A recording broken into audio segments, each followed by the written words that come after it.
পররাষ্ট্র সচিব পর্যায়ের বৈঠকে অংশ নিতে ঢাকায় এসেছেন পাকিস্তানের পররাষ্ট্র সচিব আমনা বালুচ। প্রায় ১৫ বছর পর পাকিস্তানের কোনো সচিব ঢাকায় এলেন। বুধবার দুপুরে পাকিস্তানের পররাষ্ট্র সচিব ঢাকায় পৌঁছান। বিমানবন্দরে তাকে স্বাগত জানান পররাষ্ট্র মন্ত্রণালয়ের দক্ষিণ এশিয়া অনুবিভাগের মহাপরিচালক ইশরাত জাহান। পররাষ্ট্র মন্ত্রণালয়ের কর্মকর্তারা জানিয়েছেন, আগামীকাল ১৭ এপ্রিল ঢাকায় বাংলাদেশ ও পাকিস্তানের মধ্যে অনুষ্ঠেয় সচিব বৈঠকে ইসলামাবাদের নেতৃত্ব দেবেন আমনা বালুচ। রাষ্ট্রীয় অতিথি ভবন পদ্মায় বৈঠকটি হওয়ার কথা রয়েছে।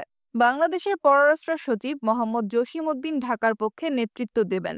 সূচি অনুযায়ী পররাষ্ট্র সচিব পর্যায়ের বৈঠক ও মধ্যাহ্নভোজ শেষে পাকিস্তানের পররাষ্ট্র সচিব বাংলাদেশের পররাষ্ট্র উপদেষ্টা মোহাম্মদ তৌহিদ হোসেন এবং প্রধান উপদেষ্টা ডক্টর মোহাম্মদ ইউনূসের সঙ্গে সৌজন্য সাক্ষাৎ করবেন। পররাষ্ট্র মন্ত্রণালয়ের এক কর্মকর্তা বলেন, সফরে সার্বিক দ্বিপক্ষীয় বিষয়ে আলোচনা হবে। এই প্ল্যাটফর্মে কোনো বিষয় বাদ থাকে না, সব আলোচনা হয়। অগ্রগতি কি আছে, কি করার আছে বা যায়, কি দেওয়ার আছে বা নেওয়া যায়, সবই আলোচনায় টেবিলে থাকবে।